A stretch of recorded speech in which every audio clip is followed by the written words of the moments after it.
Olá, como está? Forte e grande abraço para você que veio hoje fazer aqui mais uma reflexão junto comigo pelas Escrituras. E hoje coloquei o tema pelas Escrituras, recebi e transmiti.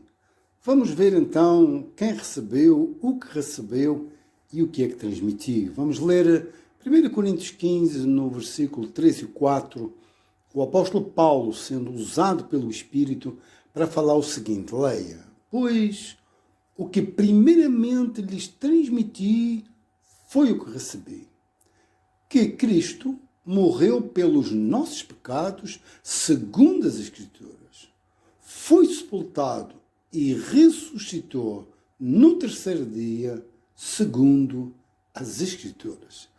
Então, amigo, amiga, pelas Escrituras, diz o apóstolo Paulo que recebeu e transmitia em primeira mão este acontecimento da morte. Ele foi sepultado e ressuscitou, da morte e da ressurreição do Senhor Jesus. Então ele está falando que ali está a mensagem que ele carrega, que ele tem todo o motivo e razão de transmitir, uma vez que está implantada no seu íntimo. 1 Coríntios 12, 13 diz assim: pois todos nós fomos batizados em um espírito, formando um corpo, quer judeus, quer gregos, quer sérvios, quer livres, e todos temos bebido de um espírito. Amigo, amiga, este é o batismo que eu e você, e quem quer que seja, de qualquer situação da raça, nação, enfim, de que nacionalidade for, nós vemos que o batismo que todos receberam, diz que todos nós fomos batizados. E o apóstolo Paulo, nós líamos antes, que em primeira mão ele transmitiu o que ele recebeu. Ou seja, ele ao transmitir qualquer parte da palavra das Escrituras, ele dizia que sobre elas, as Escrituras, há o acontecimento que está em primeira mão, em primeiro lugar, em primeiro lugar, está esse acontecimento. Porque é nele que nós somos batizados. Eu estava falando ainda há pouco com a minha esposa. Você vê, nós vemos querer realizar muitos batismos, mas a Bíblia diz que todos nós fomos batizados nesta morte e nesta ressurreição.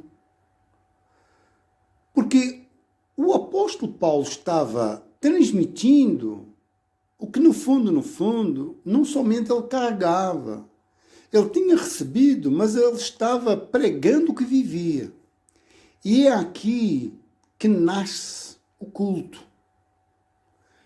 É você prestar culto com a sua vida.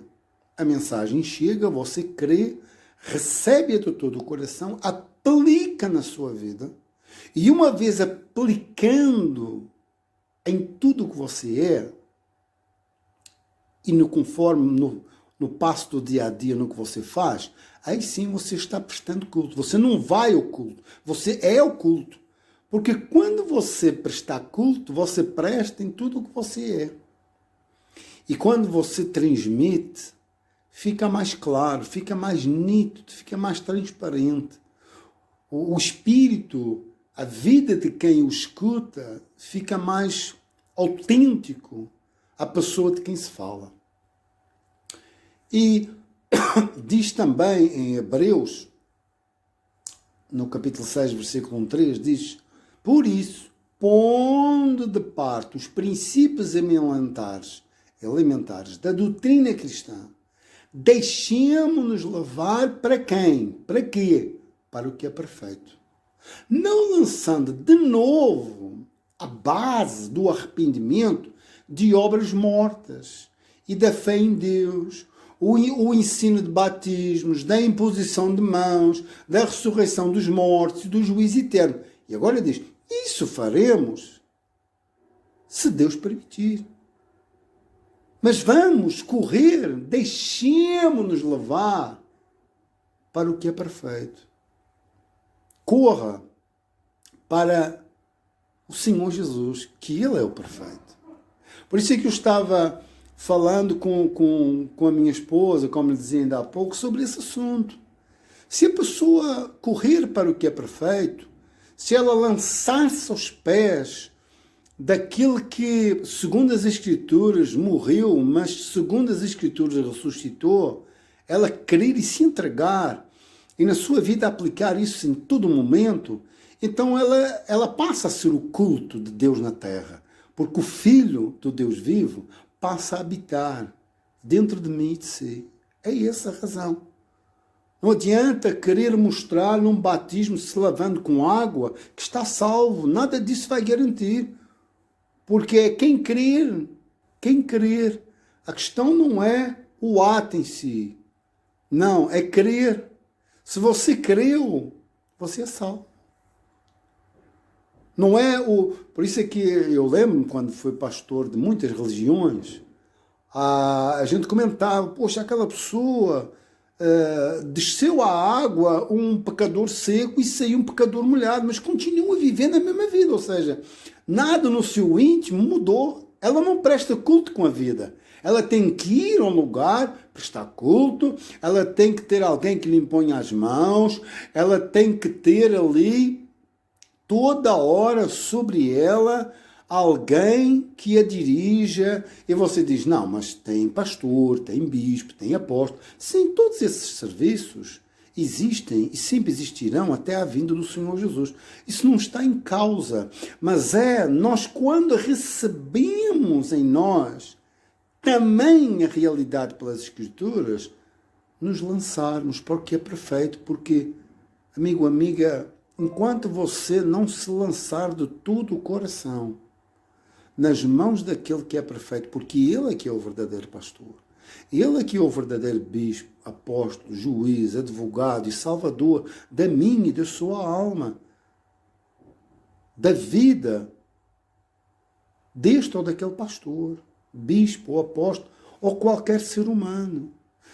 Por exemplo, eu falava com um colega meu, um bispo, que eu estava falando, olha bispo, isto é o seguinte, você vê, amigo, eu encontrei-me com uma pessoa tal, e eu falando com ela, o que é que me deparei? Que se a Bíblia desaparecer, se o templo for embora, se o pastor ou o servo que ali estava ministrando sobre ela, se tudo isso desaparecer, Deus desaparece para ela. Quando o Senhor Jesus fique claro, vocês não têm que ir para aqui e para lá. Mulher, agora em todo e qualquer lugar o Pai procura adoradores em espírito.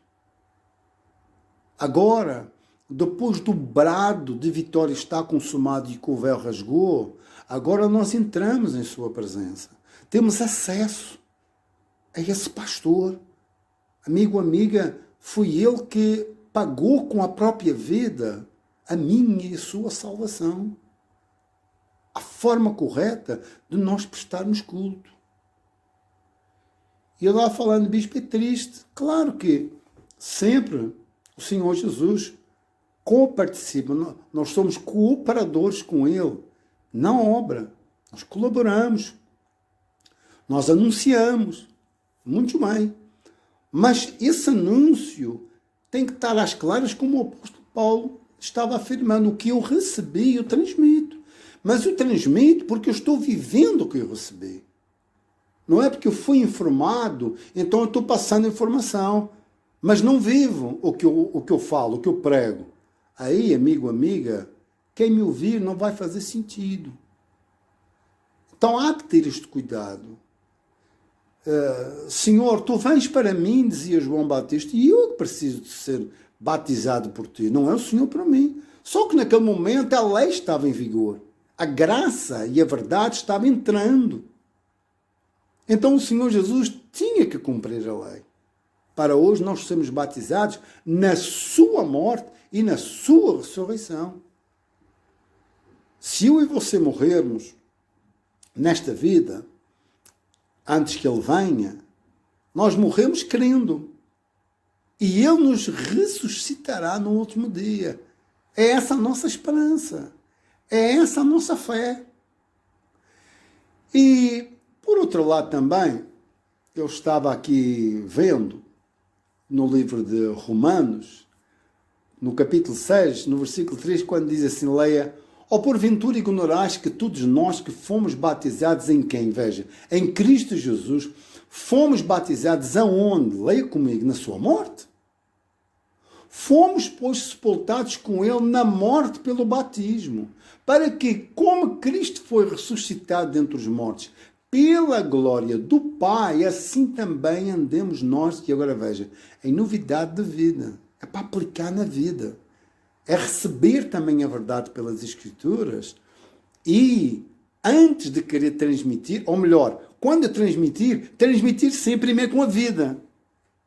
Por isso, quando você vive também a verdade, você muitas das vezes nem precisa abrir a boca, porque a sua vida já reflete o culto. Lembra quando o Senhor Jesus disse, olha, quem me vê a mim, vê o Pai. Por quê? Na beleza dele, na forma de ser dele? Não. Ele era um ser humano igual aos outros. Mas a forma de ser no caráter, na moral, no respeito e, acima de tudo, na fé, na vida de comunhão com o Pai. E diz, fomos batizados, no versículo 4, com Ele na morte pelo batismo, para que, como Cristo foi ressuscitado entre os mortos pela glória do Pai, assim então andemos em nós em novidade de vida. Porque, se fomos unidos com Ele na semelhança da sua morte, certamente o seremos também na semelhança da sua ressurreição. Sabendo isto, que foi crucificado com Ele o nosso velho homem, para que o corpo do pecado seja destruído, e não sirvamos o pecado como escravos, porquanto quem morreu já está justificado do pecado. Ou seja, a pessoa definitivamente se arrepender e se entregar de todo o coração para esta verdade, em Cristo. E crendo que a obra que Cristo fez é suficiente para recebê-la. Que Jesus nos recebe. Ele nos inclui nessa obra, no seu sangue, na sua vida, no seu suor, nas suas lágrimas. 2 Pedro 1,19, o apóstolo Pedro fala sobre essa confiança, sobre essa mensagem. Quer ver? Leia. Assim, temos mais confiança ainda. Em quê? Na mensagem anunciada por quem? Pelos profetas. Vocês fazem bem em prestar atenção nessa mensagem, pois ela é como uma luz que brilha em lugar escuro, até que o dia amanheça e a luz da estrela da manhã brilha onde? Veja, no coração de vocês. Acima de tudo, porém, lembrem disto, ninguém pode explicar por si mesmo uma profecia das Escrituras Sagradas, pois nenhuma mensagem profética veio da vontade humana, mas as pessoas eram guiadas por quem? Pelo Espírito Santo, quando anunciavam a mensagem que vinha de quem? Que vinha de Deus. Então, amigo, amiga, este texto, este conselho, esta confiança que o Pedro, pelo Espírito Santo, nos aconselha, para nós nos lançarmos, para nós crermos, assim como os profetas vinham anunciando, quando o Senhor Jesus aplica tal obra, nós a recebermos de todo o nosso coração. E assim sendo, quando nós, por estas Escrituras, recebemos também a verdade e realidade espiritual, então nós transmitimos. Mas entre o receber e o transmitir, não esqueça, há que aplicar na nossa vida. Não adianta só saber e não adianta só querer transmitir, porque eu vi e então, de repente, eu quero ir. Não, não é assim. Eu vi e apliquei. E quando apliquei, eu vi que vale a pena crer, porque crendo, a minha vida, ela resplandece um gozo, uma paz, uma alegria, um amor, uma vida que só o Espírito do Senhor Jesus para aplicar em mim e em si. E para nós terminarmos, diz assim lá o Senhor Jesus em Lucas 24, dizendo para 2 discípulos que estavam, em vez de confiar, desanimados e cansados e tristes, E lhes disse, quando eles iam a caminho de Emaús: como vocês custam a entender e como demoram a crer em tudo o que os profetas falaram.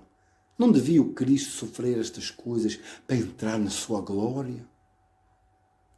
E começando por Moisés e todos os profetas, explicou-lhes o que constava a respeito dele em todas as Escrituras.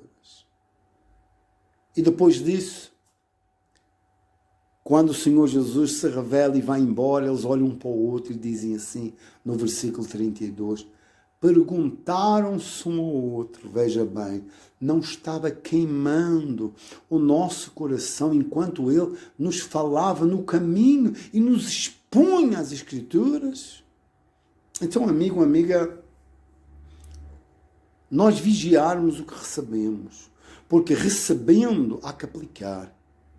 E recebendo e aplicando, quando transmitimos o que estamos pondo em prática, executando em todo momento na nossa forma de ser, então quando você prega, quando você anuncia, quando você transmite, quem lhe ouve já começa no espírito a nascer este desejo de se entregar ao mesmo Senhor Jesus que você se entregou e que o recebeu de todo o coração.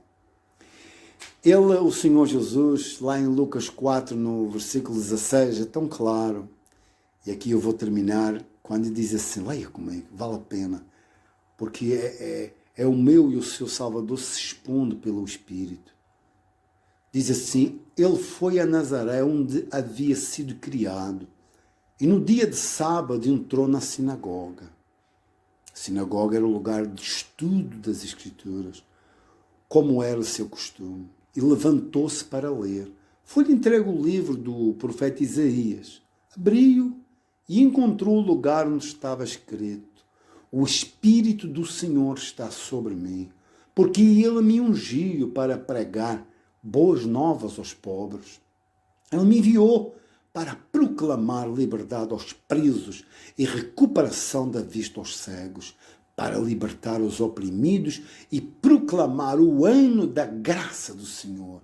Então fechou o livro, devolveu o assistente e assentou-se. Na sinagoga, todos tinham os olhos fitos nele. E ele começou a dizer-lhes: hoje se cumpriu a Escritura que vocês acabaram de ouvir. Amigo, amiga, o que eu e você acabamos de ouvir já se cumpriu na vida de todo aquele que crê nesta pessoa chamada Jesus Cristo, o meu e o seu Salvador. Então, eu me despeço por aqui, lhe desejando um forte abraço, mas pense nisso. Pelas Escrituras, nós recebemos, aplicamos e transmitimos.